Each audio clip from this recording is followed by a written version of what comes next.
In 602, a disgruntled soldier named Phocas does something incredibly rude to the Byzantine Emperor Maurice. He murders him and takes his job. First, let's set the stage. Here's the world our story unfolds in, around 626, with Constantinople right at the heart of it. Across the border, Khosrow II hears the news and his jaw drops. This is personal. Maurice was his bestie, and the reason he's not just a very fancy hostage. By 613, Sharbaraz and Shaheen lead the Persian war machine into Syria, and Antioch, once a proud Roman jewel, gets a rude Persian makeover. And here's Constantinople up close, where our story really plays out. The Byzantine defenders, caught napping, wave tiny white flags from the battlements, but the Persians aren't here for souvenirs. They're here for the whole city. Sharbaraz's army surrounds Jerusalem like a cat circling a goldfish bowl. The city's defenders gulp, realizing their walls are about to become a very expensive sieve. After 20 days of pounding, the walls finally crack like a bad joke.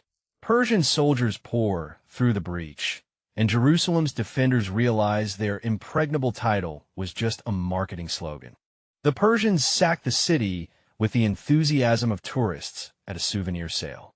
They grab everything shiny, including the true cross, the holiest relic in Christendom, and stuff it in a sack labeled Ctesiphon or bust.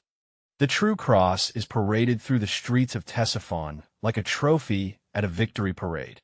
Khosrow II beams, mentally adding divine relic collector to his resume.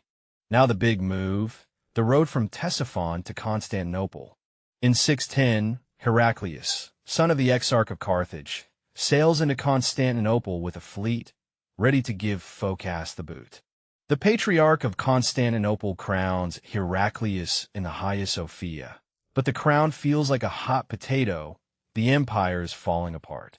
Heraclius inherits a mess.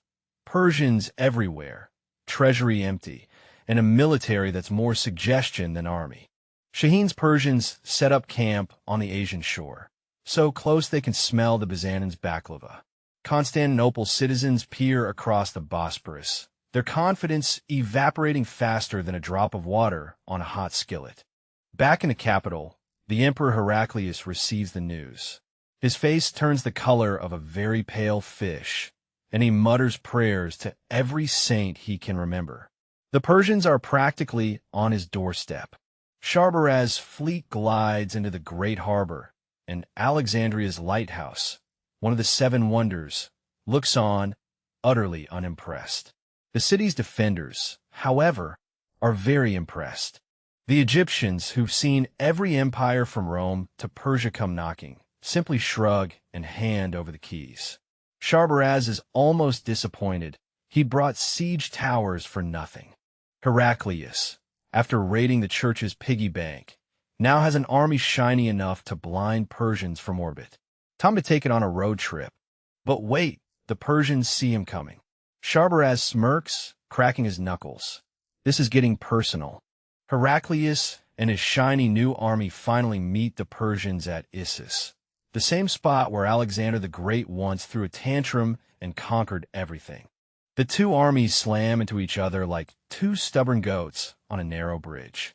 But Heraclius's new recruits fight like they've got a coupon for victory, and they're cashing it in. Khosrow II, furious at Heraclius's cheeky raid, sends his best general with a massive army. "Go crush him," he says, "and bring me his head on a platter." But Heraclius refuses to play the Persians' game. He slips away like a ghost, leaving Sharbaraz's army scratching their heads in an empty field.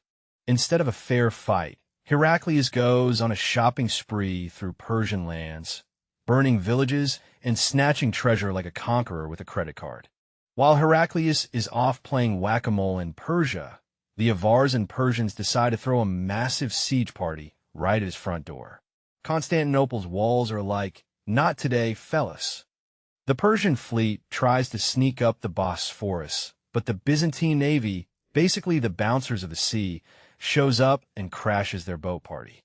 Splash! The Slavic boats, packed with Persian soldiers, paddle toward the walls.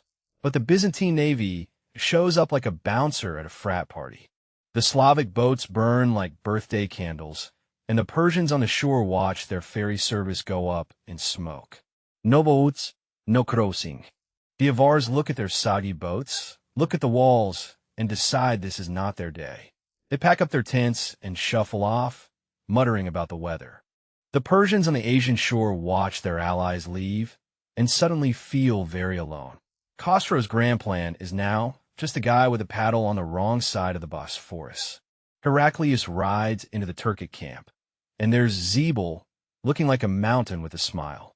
They exchange gifts. Heraclius gets a warband. Zebul gets a fancy hat. The deal is sealed with a handshake that could crush walnuts.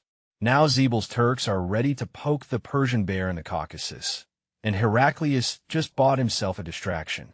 December 627. Heraclius rides out like a man who's had enough of this whole war. Razida's army blocks the road, a road that leads straight to Khosrow's front door. Razid thinks he's got the upper hand, until Heraclius charges in with a standard-bearer who clearly skipped leg day. The Persians' perfect line crumbles like a stale biscuit. Khosrow II, once the jewel of Persia, now scuttles out of Ctesiphon like a crab with a bad reputation. His own nobles are not amused. February 628, the nobles drag Khosrow from his throne, and the once great king gets a one-way ticket to the executioner's block. His son, Kavad II, takes the crown, probably with a thanks, Dad. Kavad II, the new king of Persia, sends envoys with a peace treaty and a very apologetic note. Sorry about the whole empire thing. Heraclius, ever the businessman, flips through the treaty like a shopping list. Territories? Check. True cross? Check. And you'll throw in the delivery? Heraclius, with a true cross on his shoulder, walks barefoot into Jerusalem. The crowd gasps. Their emperor, a humble pilgrim, not a conqueror.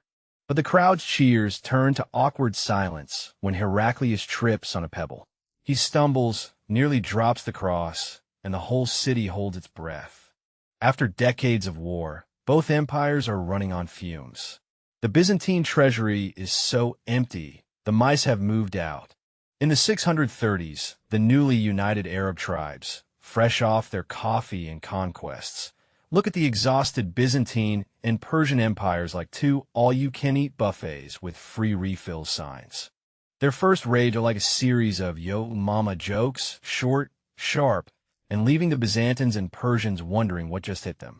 Yazdijerd III, the last king of kings, is running so fast his crown is doing its best impression of a tumbleweed. The Arabs are right behind, and they're not here for a royal picnic. And just like that, 400 years of Persian rule end not with a bang, but with a gasp for air and a very undignified tumble into a miller's hut. The miller, unimpressed, asks for ID. Heraclius looks at the map and sighs. Once he was the hero who saved the true cross. Now he's the guy who lost half the empire to a bunch of camel-riding accountants.